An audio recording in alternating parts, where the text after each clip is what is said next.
This podcast contains swear words. Hey, fabulous ones, and welcome to another episode of Talking Shit with Tara Cheyenne, a podcast about making shit up, about not giving up, even though making shit up is kind of hard, and trying to live as well as we possibly can in the process, and real important, supporting each other while we do this.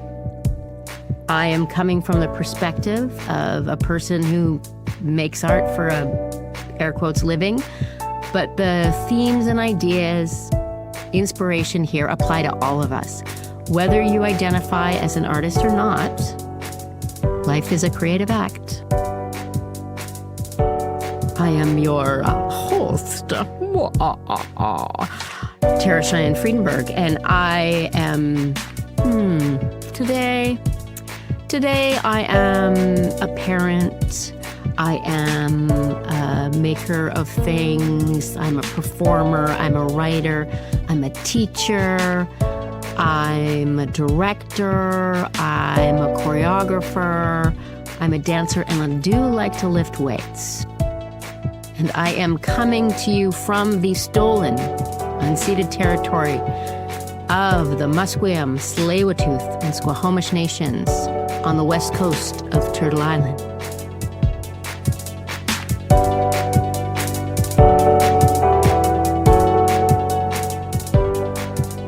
And before we dig into this episode's fabulous interview, I'm excited, a reminder to please like, share, review, share. That makes a big difference. Just send it to somebody who maybe you've been talking to about art making, or somebody who is an art maker and you're kind of curious, and it's like, maybe it's like an opening a door. Maybe somebody you want to date. I don't know. Anyway.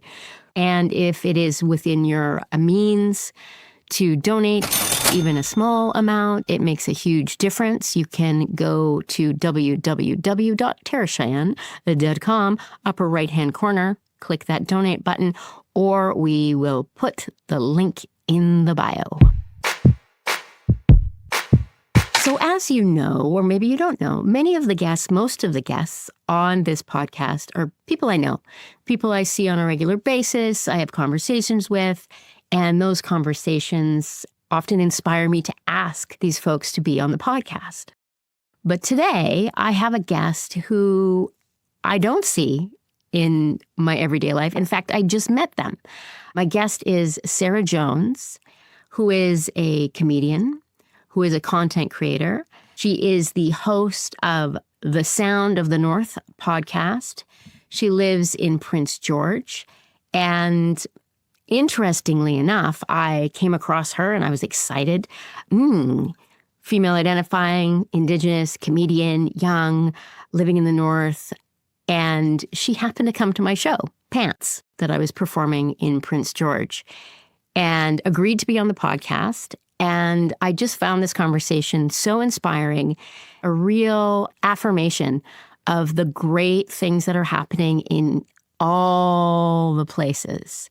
Sometimes I think, and I've probably talked about this before, you think of the big cities as the places where there's the comedy and the dance and the art and people who go but there are really interesting creators all over the place. And I love that Sara is like, I don't want to move to a big city. I want to foster this community and this art making and this inspiration in the North. All right. Welcome, Sara Jones, to the Talking Shit with Tara Cheyenne podcast. Delighted that you agreed to do this interview. I spotted you, maybe it was on Instagram, when I was up in Prince George recently doing my piece Pants. And I was like, comedy. Look at her. And I just was like, I want to know what you're doing and your story. So Sara, can you tell me a little bit about how you came to be doing, I know you host, you've got a podcast, you're a comedian, probably other things. Mm-hmm. How did you get to this point where you're doing all this awesome stuff? Sure. It's a little bit of a long-winded story, but I got time to talk. Great. I love long-winded. Okay, good. So first off, good morning. I am joining you this morning from the Lheidli First Nation territory, also known as Prince George. I've lived in Prince George, Lheidli territory my entire life, born and raised. So that puts me here for 35 years. And how I got into doing comedy. So I turned 30 and I had my second daughter. So I have two children. My oldest is 16. My baby is now 3. And I was just kind of at a point in my life where I had felt like I needed to do something different and for myself and to kind of push myself out of a comfort zone. Like I've never chalked myself up to be like a creative person by any means. And I really wanted to try something creative and put myself out there. So there was this comedy competition that I saw posted. It was on social media and they're like, hey, we're hosting this contest. First winner takes home $500. And I was like, hey, I think I'm funny enough that I could win $500. I was super broke at the time. And so I thought it was like maybe a good opportunity to make some money. And so I had sent off a message to say, hey, I would like to participate in this comedy competition you have going on, thinking that I could change my mind in the time frame that it took them to respond to me. So in a day or two, I'd be like, oh, just kidding. I changed my mind, right? But to my surprise, they emailed me back instantly and said, okay, we'll see you on Saturday. So I was committed to this comedy competition. And then I ended up doing the competition. I came in 3rd place. But in that time, I had never been on stage before. I'd never performed jokes on stage before. And that was a really defining moment for me. I was so terrified to go up there. But as soon as I was finished, it felt like I had something lifted off of my shoulders. It felt really good. And then from just people in the audience that had saw me do the stand-up routine, people were, asking me how long I've been doing it for. And I was like, oh, this is actually my first time. And then there were a few other established comedians that were also at that competition that were looking to take somebody on the road as an opening act. So even though I didn't come in 1st place, I was offered to do an opening 5-minute set for a local comedian. And I ended up being able to travel a little bit around northern BC with that. So I went to Terrace, I went to Smithers, we went to Burns Lake and did a show. So I kind of just got my in doing comedy kind of by chance and by winning that comedy competition. And then from there, it actually just snowballed really fast. I just kept getting people asking me when I was going to do my next show, if I could join them for this comedy set. And then whenever a more prominent comedian would come through Prince George, I would reach out to them and say, hey, do you have any opening spots for a local comedian for 5 minutes? And to my surprise, everyone said yes. And so I got a lot of stage time just opening for other acts that were coming through town. And yeah, so I've just been plugging away at stand-up comedy now for the last 3 years. But comedy is just kind of my first step into being more of a creative person and understanding that I am a creative person. Because like I said before, I didn't believe that I was. And that competition just snowballed into a whole bunch of other things. So like you said, now I have a podcast in the works and a few other really cool projects that I'm currently working on. Wow, that is so awesome. Yeah. Because it's that, should I try this? And then, just that thing, that little leap, right? Mm-hmm. It also struck me I'm a parent as well, and parenting is so hard and so all-consuming. But yet it also, as you were talking, I'm it also takes a lot of, I think, a sense of humor to kind of, get through the days. Yeah. Get out of the fucking house sometimes. Totally.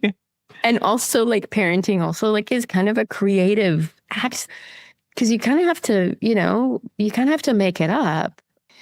Anyway, do you have the comedy of parenting? Was that something that has worked into your sensibility and your creation? Oh, absolutely. I would say motherhood was one of my main sources for comedy. Parenting is hard and you do have to find the funny throughout the day in order to keep yourself level-headed. But also I love the experience of raising small humans and taking their existence and viewing it from my motherly perspective and turning that into something fun and funny. And my kids are actually my favorite. I wouldn't say I practice comedy on them, but like when you're in the moment with a toddler and there's like this ridiculous scenario happening, and I just play it up sometimes, like my youngest daughter, who's 3, loves to chat. She talks all the time. And sometimes she'll just get on a weird topic of conversation and I just give it right back to her. And it kind of helps me practice having those conversations like on the fly and being quick-witted. And in turn, my oldest is very quick-witted because of that. And I think I'm making a second child that's also very witty because of that. But yeah, they keep me on my toes and they definitely help make some really fun, funny conversations and some memories that I love talking about on stage with some of my jokes. Oh, I love that. It's so true. Like you have to like quick response because especially when they're little, like their creative minds are just bananas. Absolutely. And I wonder if this resonates. Like sometimes I think like I have to like unhinge that stream of consciousness, crazy associative brain when I'm dealing with little ones, which is really, I mean, that's kind of the source of comedy in many ways, right? Like this making connections where there really shouldn't be connections, or they kind of pull you into that world, which can be really generative. Absolutely. Yeah. Oh, I love it. Okay. So what do you think the purpose of comedy is? It's kind of a big question. And you can answer that as like for yourself, for your family, for community, for the world, in whatever way or ways hits you. Awesome. Yeah. That's a great question. Initially, when I first started doing comedy, my goal was like, I just got to make people laugh. Comedy, I just have to make people laugh. I can do that. But I quickly realized when I started telling jokes and then I started going more into the writing process, comedy has turned into, for me personally, like an outlet. Like I can go on stage with a microphone and people are going to listen to what I have to say.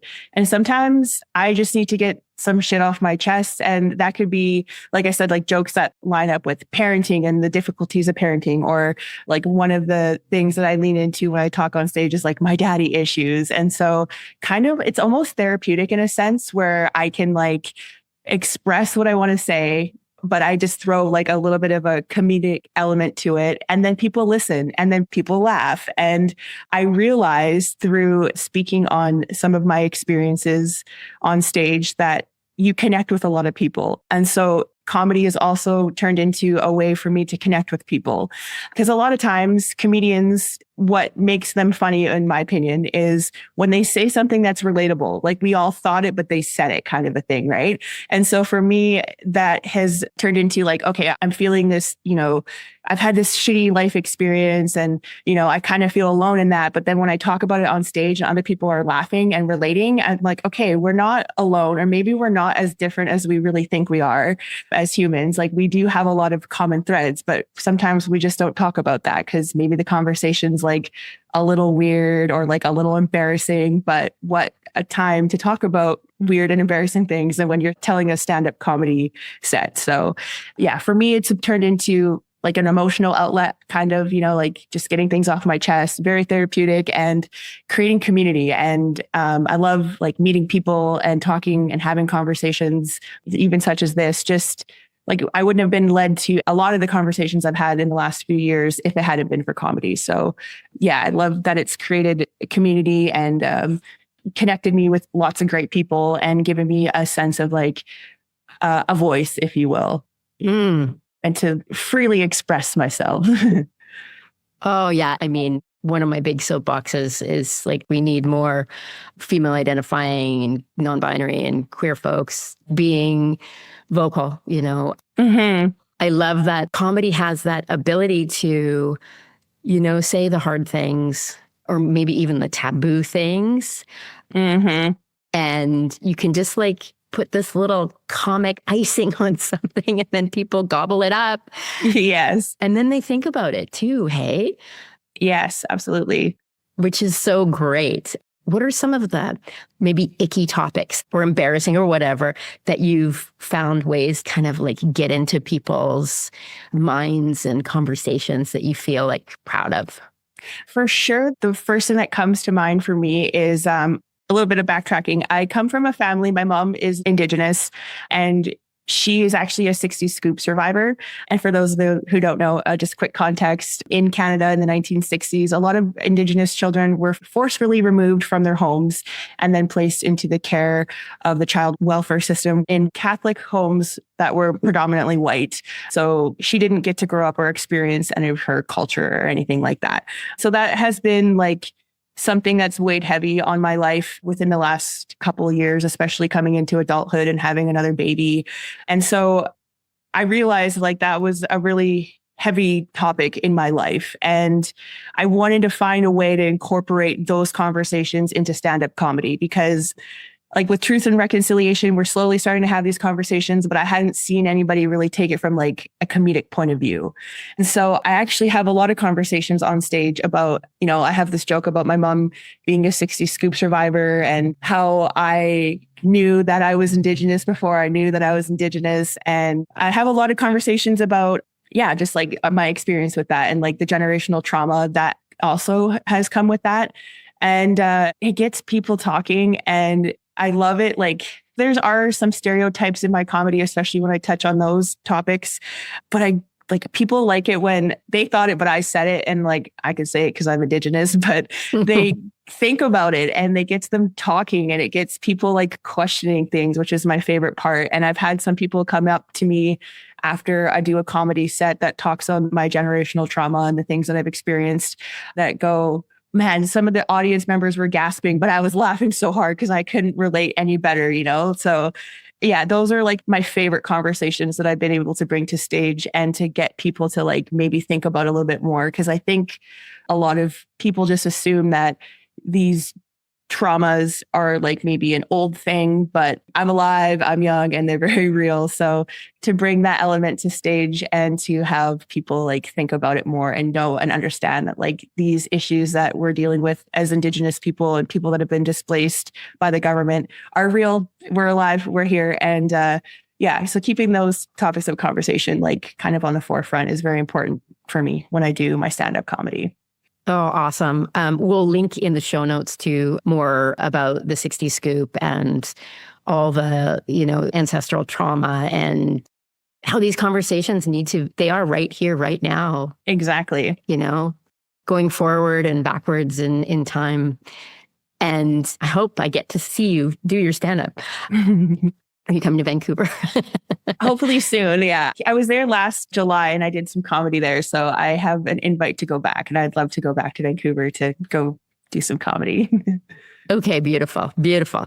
The power of comedy to talk about stuff that people don't want to talk about, but need to talk about. And it's just that kind of like free flow of ideas and experience, I think, that is so fantastic about what comedy does and what you're doing. It brings us together because we're like, well, we're all here right now. Like, don't not talk about what's going on. Yeah, absolutely. And I think that comes true too with the power of story. Like essentially stand-up comedy is me telling elements of my life, which is somewhat a story, right? And the power of story and what we can learn from each other when we listen to what each other has to say and we can, understand each other just a little bit better when we do listen. So yeah, I love the power of story also that's attached to stand-up comedy and what people can learn from me and vice versa.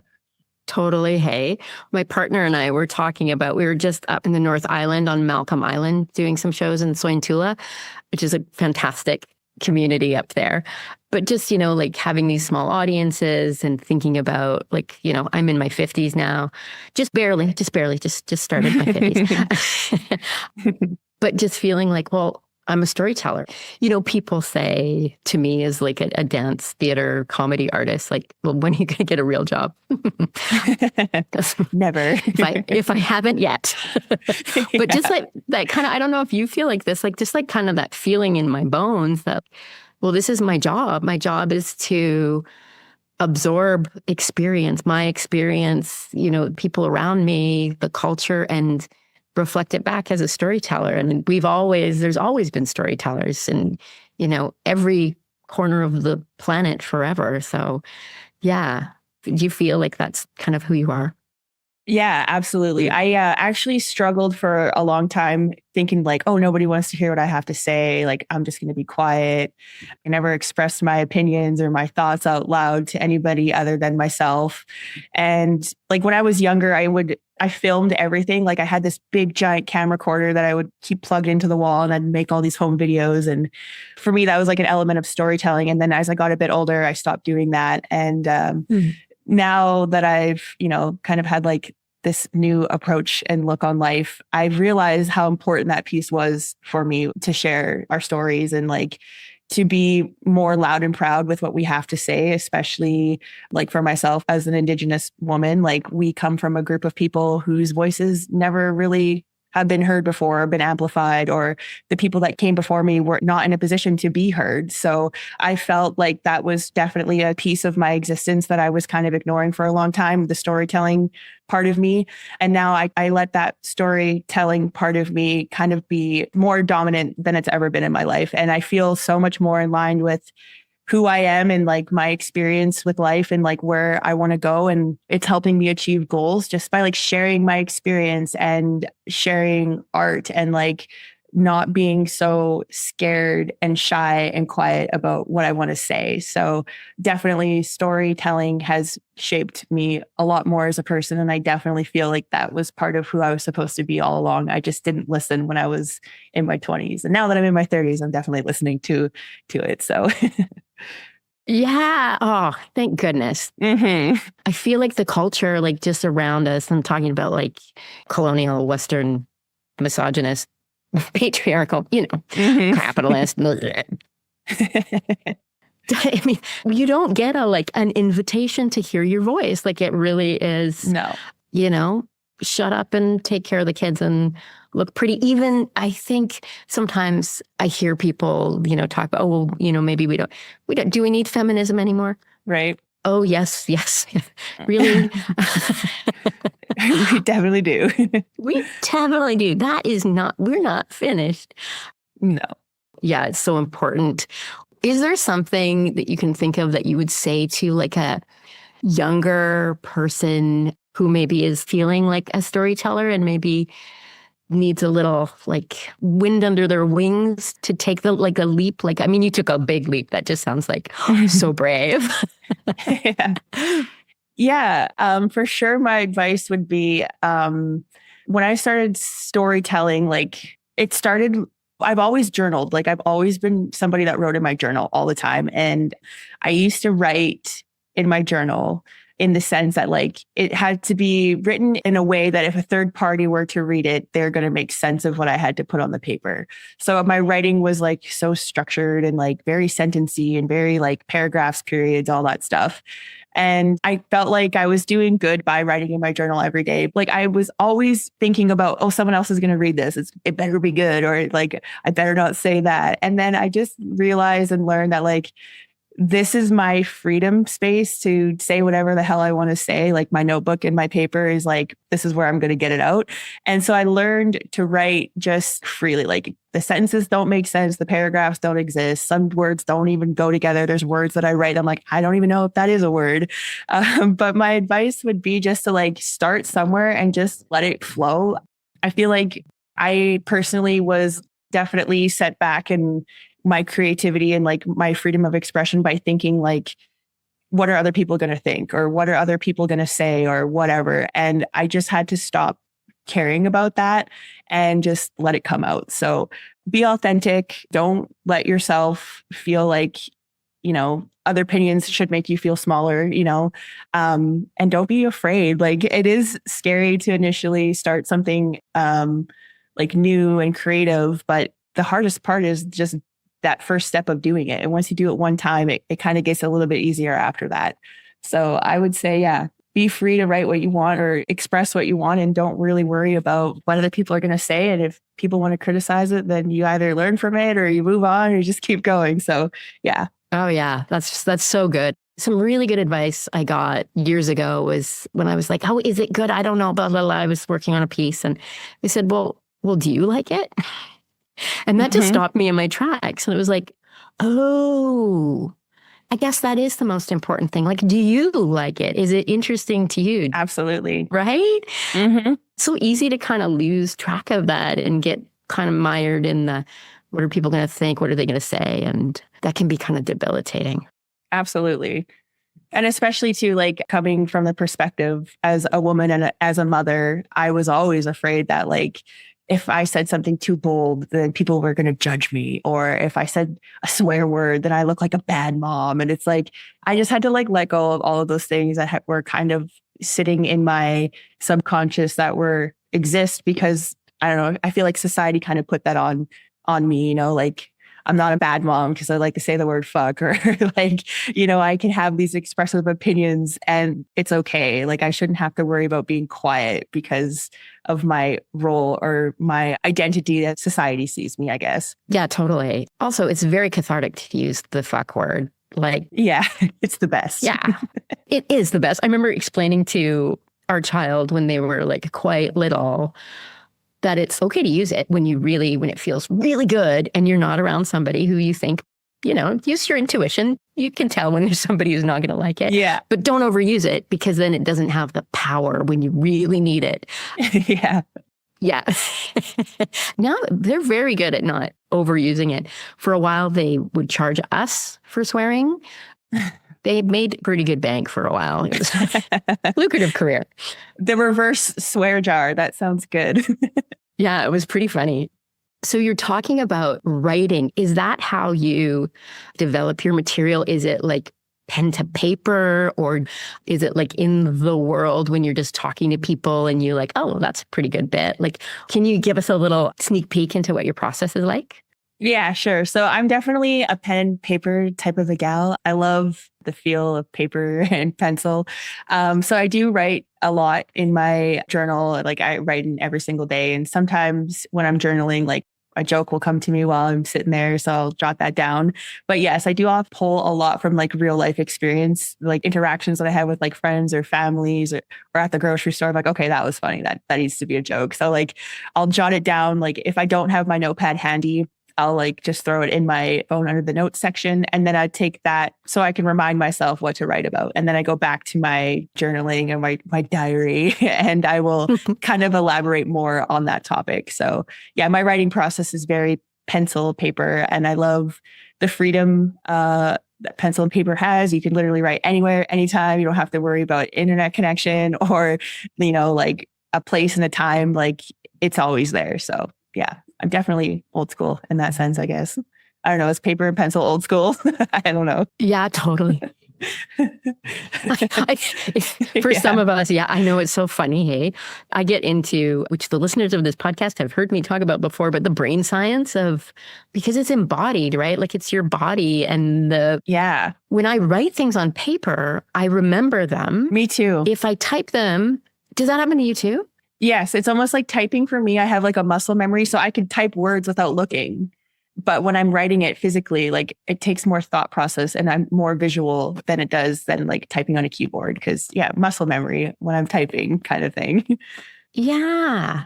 It's super interesting. I mean, I think it's worth, if people are interested, it's worth experimenting, whether pen, pencil, paper, or keyboard, or like, where is it that you feel that kind of flow, that where you just kind of get lost in it and you're just following your own crazy train of thought, hey? Yes, and that's so true. Like, I'm glad that you mentioned that flow state because that is a very real thing when you are like writing or creating. Like, there's times where like I can feel it flowing and it's just there. And then other times where you feel like there's a block and you're really having to like push yourself or force yourself or get over some sort of a hurdle just to get something on the paper. And for me, yeah, like that free flow state is where like most of my creativity comes from. And I can't often get there unless I have that pen and paper in my hand.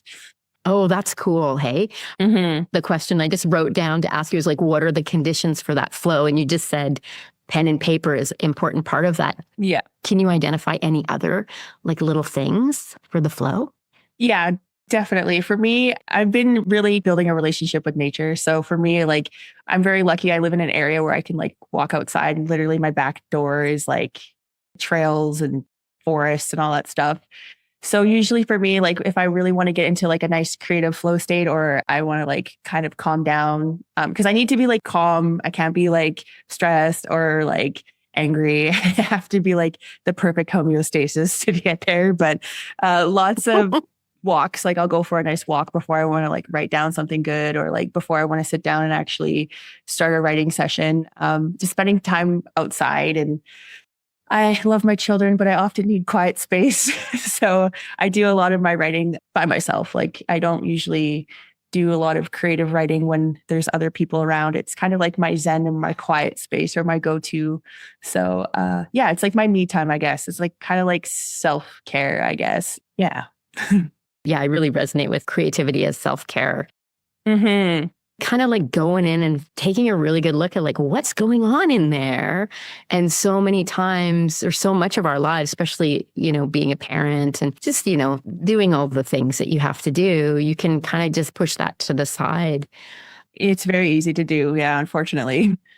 Totally. Hey, like nature too. I feel like that's something I've heard a few comics talk about that just like here and there, but I feel like that's something like connecting that source of creativity and flow, which is the natural world, to comedy that's a good thing to think about. Hey?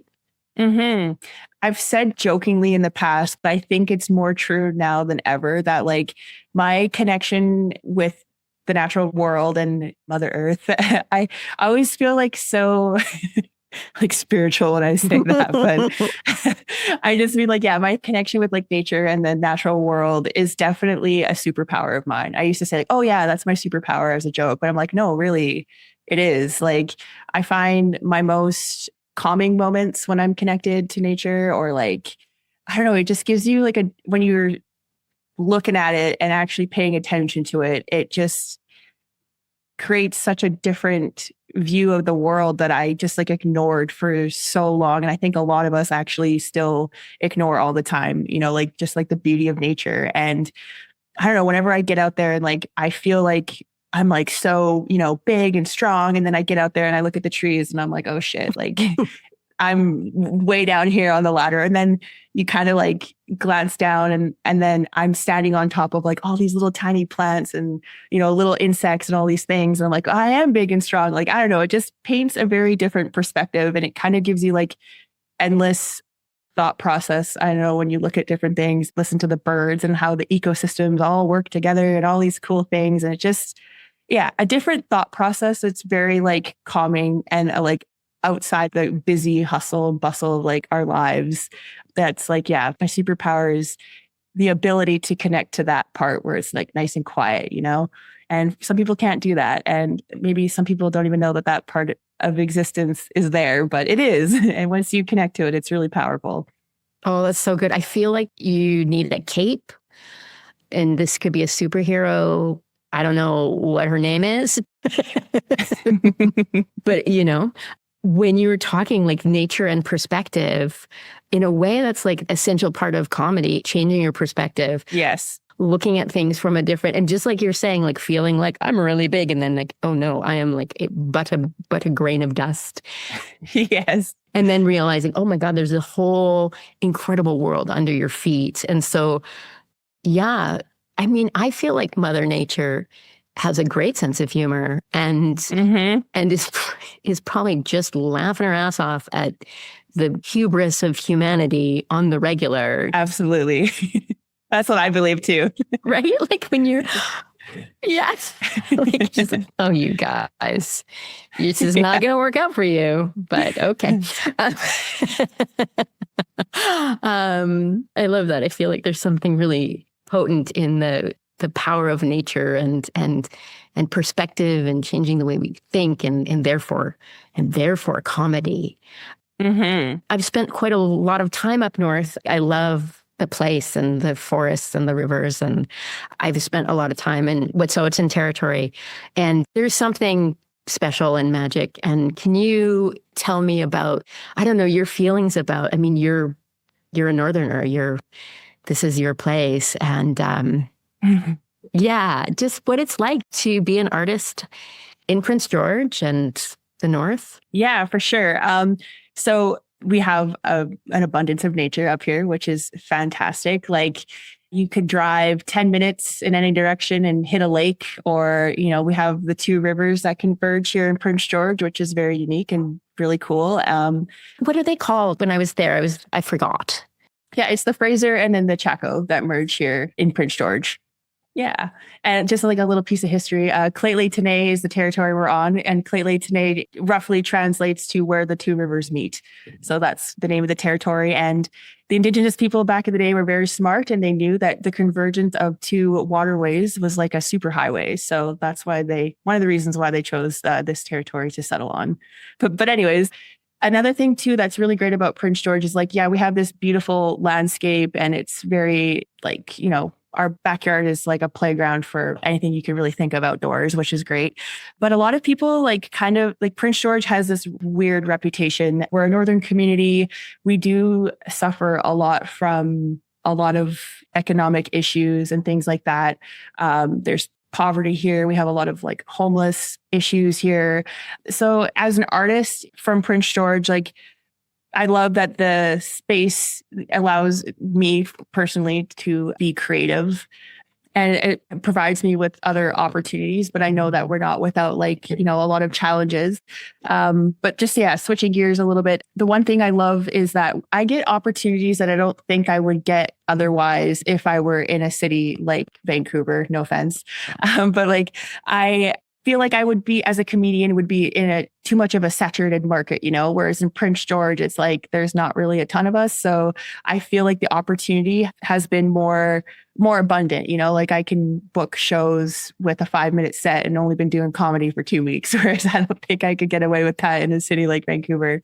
And then the one really amazing thing about creating art in the North is the art community. I'm pretty immersed in it. And like I know a lot of musicians, comedians, visual artists, painters, all sorts of things. And we all kind of like, I don't know, we're not seen really so much as competition. We're more of like collaborative. It's like, okay, we know we're in more a secluded area. Like instead of working against each other, why don't we work with each other?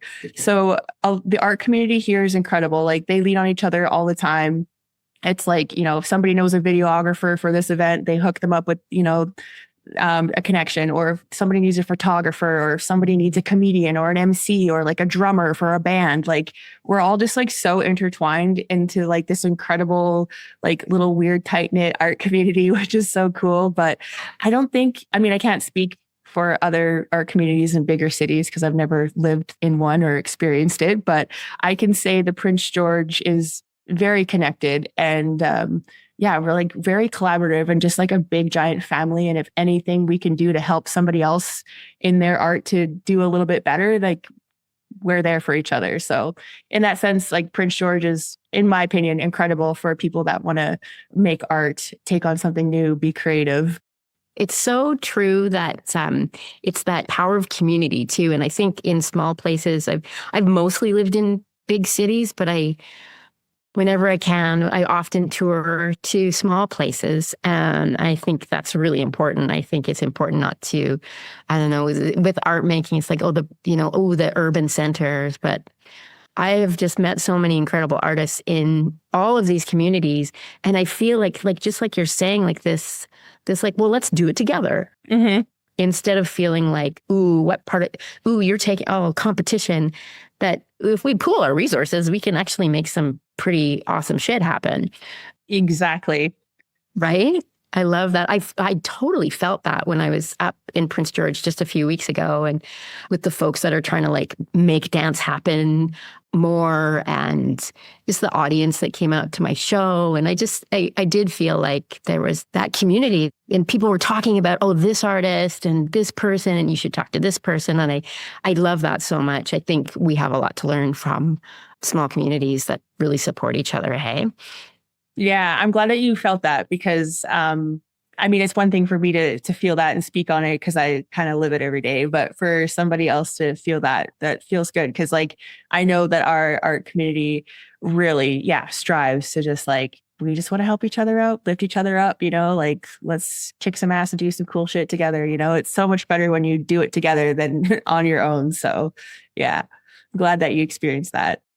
Yeah, totally. 1,000%. It's like making art in whatever form you're working in. It's hard and it's vulnerable. And if you feel alone, it's like 10,000 times harder. It is, yes.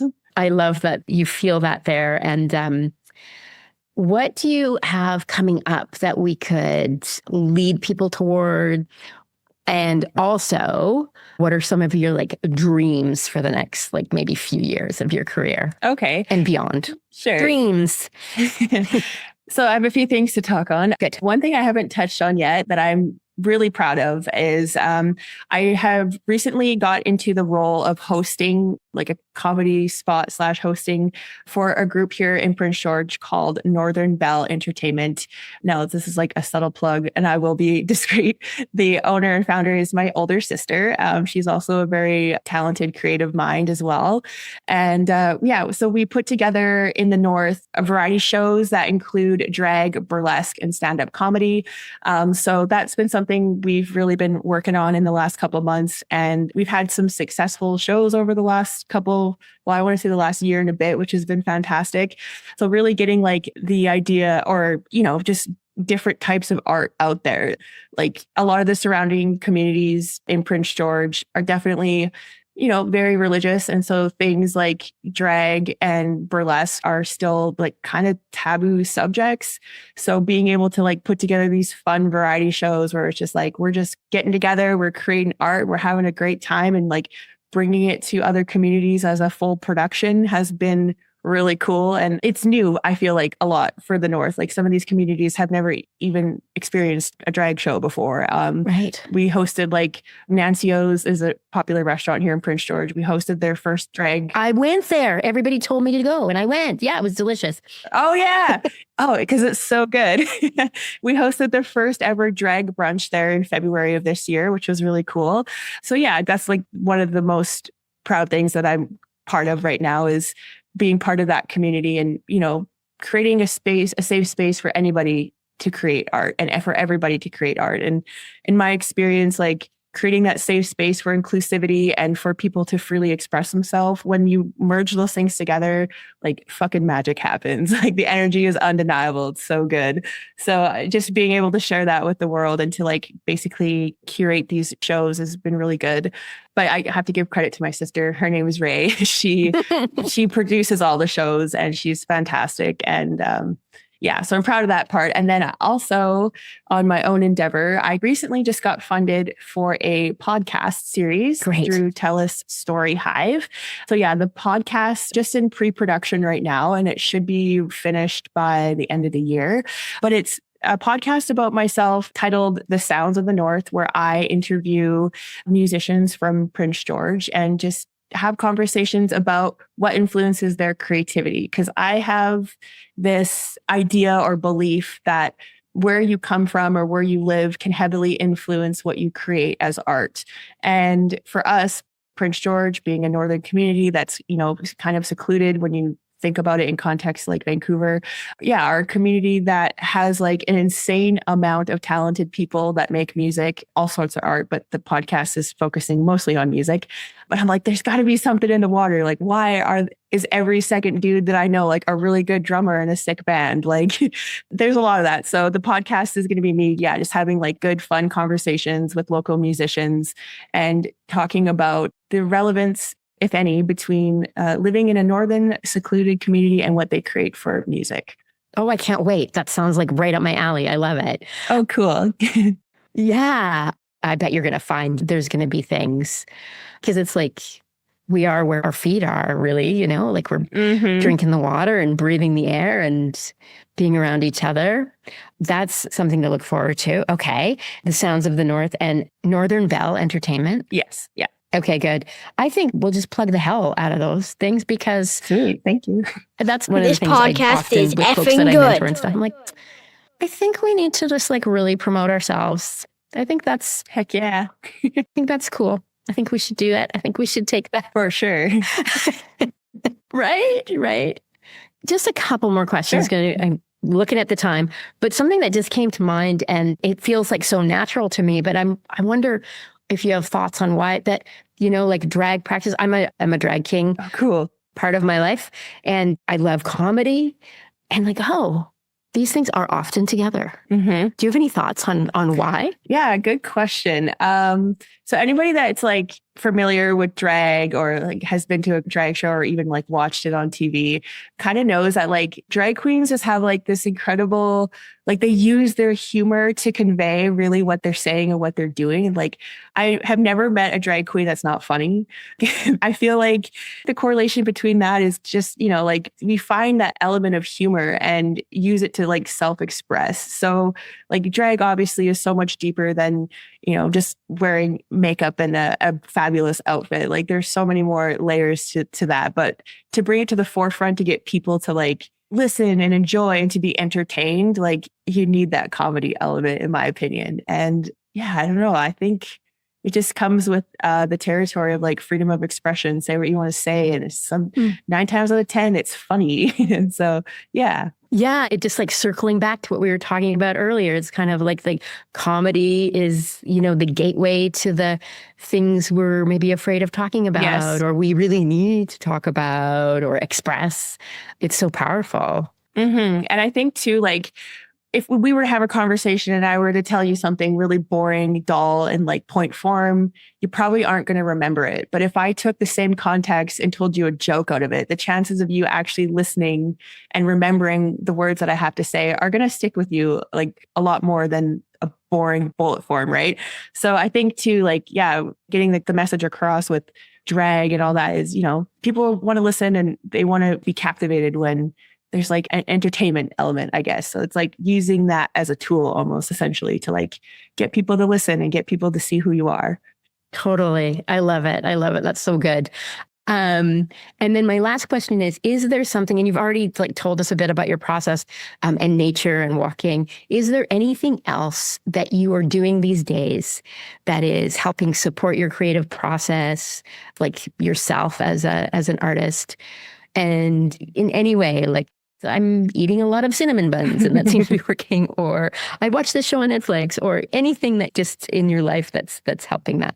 Yeah, I guess, yeah, lastly, I just want to like mention that like a lot of this is my creativity is coming from a point of self-care. I kind of like spiraled and like, you know, had like a midlife crisis, if you will, prior to like me being so creative that I just, yeah, like I always kind of just like shut the door on my creativity or like ignored it for so long. And I think what I want people to take away is like, it's never too late, like to think, okay, I can do that, you know?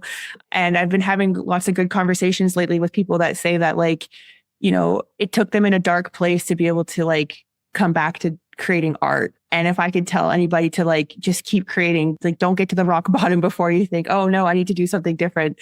Like just create art all the time. It doesn't matter if it's good or bad or anyone's going to see it. Like just let it out. And it really did like bring a lot of positive change to my life, being more creative. Like it's led to all these great opportunities that I've had, but I'm taking care of myself more. I enjoy being outside and moving my body, and like I enjoy exercise now. I enjoy a good night's rest, and like I appreciate sobriety and like all these little things that just like I wouldn't have thought of otherwise, or I wouldn't have come to the conclusion that like I need to do this for myself if I hadn't had that like lean on art and that expression and comedy and writing. Like it definitely I wouldn't be in a position that I am in today by any means. So yeah, I forget what the question was, but the main takeaway, if I could get anybody, if I could just like, yeah, get anybody to like think about it, is just, you know, do it for yourself. Think of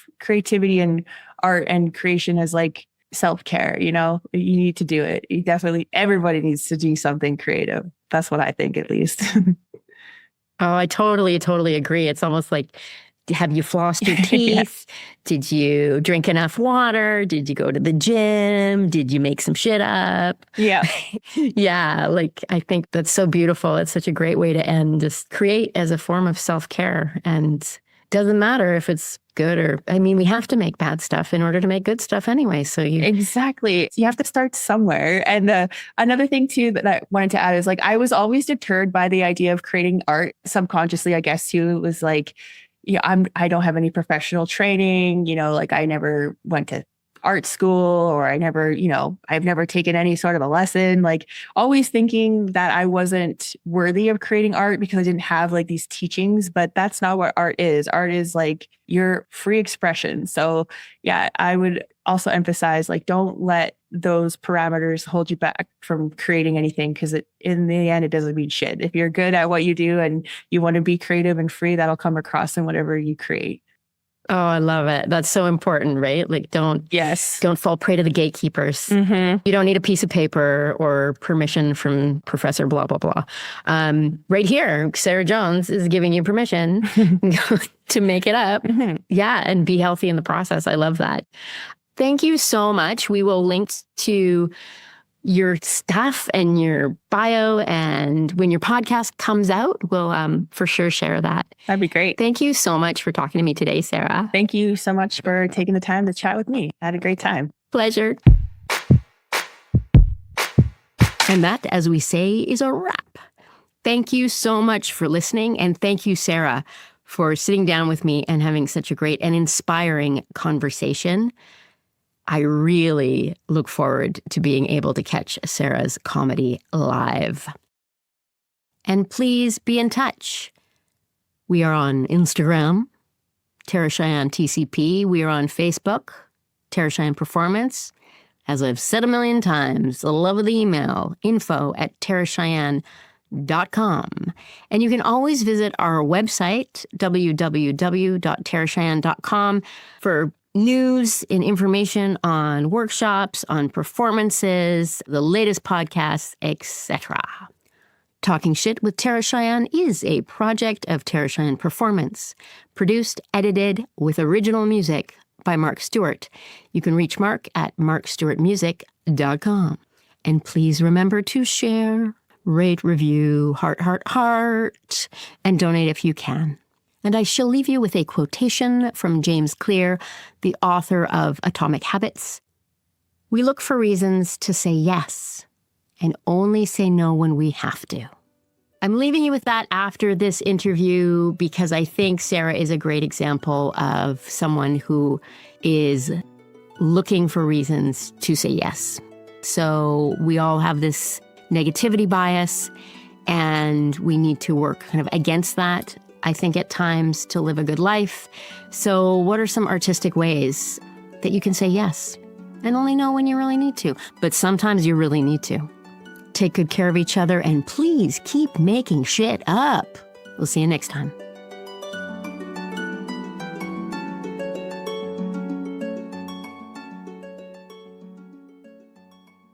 This podcast is effing good.